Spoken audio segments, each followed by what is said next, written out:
les gens vont pas te booker parce que justement, ils savent pas à quoi s'attendre. Pour être en mesure d'attirer des gens qui vont vouloir faire affaire avec toi, il faut que tu montres qu'est-ce que tu es capable de faire.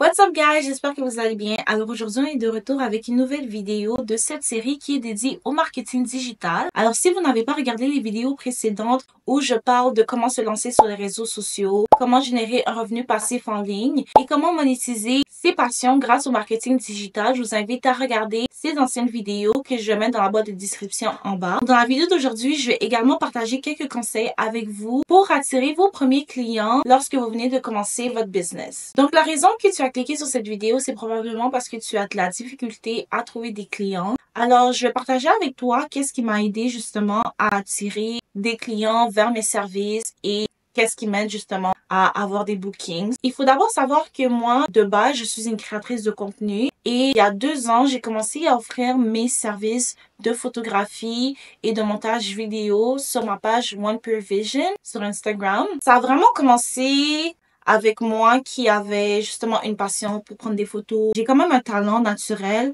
pour justement photographier des gens et je me suis dit pourquoi pas offrir mes services et faire de l'argent avec qu'est-ce qui me passionne. Et pas longtemps après que j'ai commencé à offrir mes services, j'ai commencé à avoir justement des gens qui voulaient book mes services et faire affaire avec moi. Je vous dirais que la raison principale de pourquoi j'ai été en mesure d'avoir aussi vite des clients qui voulaient me book, c'est parce que j'avais déjà commencé à bâtir une présence en ligne depuis quelques années maintenant. Alors, je dirais qu'une des choses les plus importantes pour être en mesure d'attirer des clients vers tes produits ou tes services, ça serait de créer une présence en ligne. En ayant une présence en ligne, j'avais déjà été en mesure de créer une connexion avec mon audience. Les personnes me faisaient déjà confiance parce que justement, on me voyait sans cesse en ligne. J'avais beaucoup de contenu de moi qui partageait ma vie en général, de moi qui vloguait ma vie. Donc, les gens me faisaient déjà confiance parce que on me voyait souvent sur les réseaux sociaux. Des fois, je me promène dans la rue et il y a des gens qui me reconnaissent, qui me disent « Oh, est-ce que t'es la fille sur TikTok? Oh, t'es la fille qui fait des vidéos sur Internet. » Et c'est ça qu'il faut.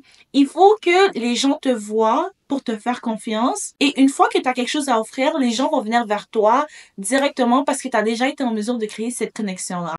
Donc, la chose que tu dois retenir, c'est que pour être en mesure d'attirer des gens qui sont prêts à acheter, c'est qu'il doit avoir une connexion. Et pour être en mesure de faire une connexion, il faut que tu partages ton histoire, il faut que tu te présentes, que tu partages c'est quoi tes valeurs, pourquoi tu fais qu'est-ce que tu fais. Et les gens vont être en mesure de justement se voir en toi et de vouloir faire affaire avec toi parce que ils aiment soit ta personnalité, ils aiment la manière dont tu t'exprimes, ton énergie, peu importe. Ça peut être différent pour chaque personne qui te suit, la raison de laquelle pourquoi elle veut faire affaire avec toi.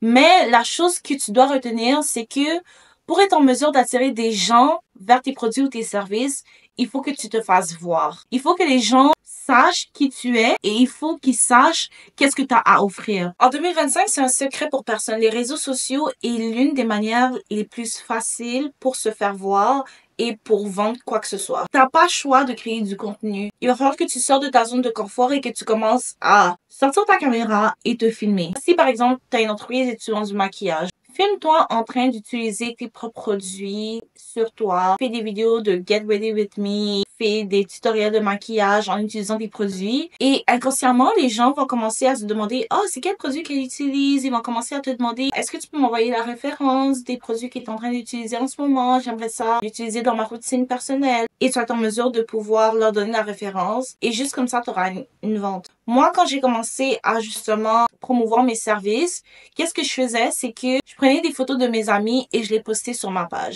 Après ça, il y a des gens qui commençaient à m'écrire et qui me demandaient si c'était possible de faire un photoshoot pour eux parce qu'ils voulaient bâtir leur propre page et ils aimaient la qualité de mon contenu, la qualité de qu'est-ce que je créais pour mes amis.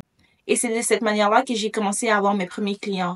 Donc, c'est sûr que au début, tu n'auras pas le choix de travailler gratuitement, si je peux dire ça comme ça. Par exemple, si tu es quelqu'un qui offre des services de maquillage, pour construire ta page et la faire grandir et faire voir tes services, à d'autres personnes, il va falloir que tu te crées un genre de portfolio justement pour montrer le travail que tu es capable de faire. Pour être en mesure de commencer à bâtir ton portfolio, si t'es pas connu ou que t'as pas beaucoup de followers, il va falloir que tu trouves des personnes qui sont prêtes justement à ce que tu fasses leur maquillage et que tu utilises justement le contenu que tu as créé avec eux pour promouvoir tes services sur ta page. Donc, tu n'auras pas le choix d'offrir tes services gratuitement au départ, mais c'est ça qui va justement te mener à avoir des clients payants. Donc, la deuxième chose à retenir, c'est que c'est important de créer un portfolio pour être en mesure d'attirer des clients qui vont payer pour tes services ou tes produits parce que les personnes qui vont booker tes services, ils veulent savoir le résultat qu'ils vont avoir au final. Si ils savent pas à quoi s'attendre, les gens vont pas te booker parce que justement, ils savent pas à quoi s'attendre. Pour être en mesure d'attirer des gens qui vont vouloir faire affaire avec toi, il faut que tu montres qu'est-ce que tu es capable de faire. Et c'est avec un portfolio que tu es en mesure de faire ça. De nos jours, notre portfolio, c'est Instagram, TikTok, tout ce qui est réseaux sociaux, tout ce qui est digital. Le troisième et dernier conseil que je te donnerais pour être en mesure d'attirer tes premiers clients, ça serait d'offrir un produit digital gratuit à ton audience. Que t'aies 10 followers ou 100 followers, ce sont des personnes qui te suivent et qui sont des clients potentiels. Donc, par exemple, si tu offres un produit digital gratuitement et que ces personnes-là, justement, entrent leur email pour accéder à ton produit digital, c'est des personnes que tu peux directement contacter par email pour offrir tes produits et tes services. Donc, par exemple, si tu es quelqu'un qui offre des services de traiteur, tu pourrais offrir un produit digital. Par exemple, ça pourrait être un e-book sur 10 idées de meal prep avec toutes les recettes, etc.